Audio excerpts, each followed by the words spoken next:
kayo. Ba't ka natatawa, te? Wala, natawa ako sa puberty. Oo. Nag-aadis ako. Talaga ang daming nagbabago tayo during the puberty, stage. Kasi di ba yung boss, Bakit? nag-iiba talaga? Bakit? Iba nag-iiba talaga ang boss. Lahat. Oo, tsaka Skin mo. Yes. Tsaka yung Formation ng teeth.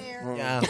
Kasi nga, pero konti lang yung pagbabago. Buhok mo. Buhok mo? Yeah. Pag nag-puberty ka, Ano? nag-iiba rin ang buhok buhok? mo. Anong tawag? Tinutubuan ka na ng mga buhok dito. Dito. Bigote. Dito. yan. Yes. Dito. Sa legs. Diba? Yung iba naman sa puberty, nawawala ng buhok. Oo nga, kasi nga, few. Few na lang siya. Puberty. Grabe yun. Puberty. Grabe naman. Oo. Kaya lang, kailangan para iinom ka ng gatas. Ganun daw yun eh. Ano? Anong Dahil, gatas? para sa buhok? Oo. Puberty 3 naman. Puberty 3. Ang iniinom mong gatas sa puberty ay Puberty 3. Wow. Para Para ma-develop. magkabuhok. Para fortified. Yes. Gusto ko yung 45. 45. Sa lalaki, di ba nagbabago yung voice? Sa babae ba, nagbabago rin ang voice? Yes po. O umaarte na lang kayo? Kasi Nagbabago pa rin. Sa pag-order lang ng iced tea yun. Ikaw naman. So, puberty naman, palabas ang mga dila nila. O hindi, nagbabago rin sila. Nagbabago rin ang voice niya. Yes po, mas prone po yung mga babae sa garalgal kapag nasa puberty. Garalgal. Mas may hipon. mas prone daw eh. Mas prone. Naging hipon yung mga babae. Unti-unti silang sumusugpo.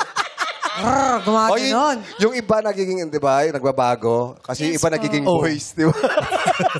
Lumalaki, naging lalaki naman. So, anong pagbabago? Naging prone to?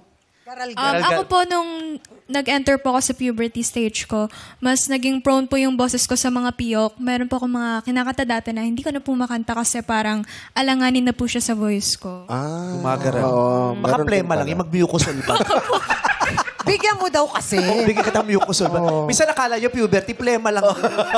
Nakadikit eh. Oo, dahil sa puberty, di ba? Pag puberty nga, di ba, tinutubuan ka ng mga buhok? Baka minsan kaya makatim nakakain ka ng buhok, baka may buhok yung lalamunan mo. Oo. Yung mga pagkakataon, di mo inaasahan, magugulat ka na lang, kati na lalamunan ko. Tapos nagpa-x-ray ka, may buhok yung lalamunan mo. Kasi yung buhok ng prawn, di ba? Ang haba. Orange. Tama. Bakit hindi tinanggal nung nanay bago lutuin? Yung bigote ng sugpo. Yeah. Bigote ba yun? Oo, bigote ng sugpo. Pero ito na nga, mga dumaan din sa puberty for sure. Ay, hindi. Matanda sila agad. Hindi sila nag-puberty.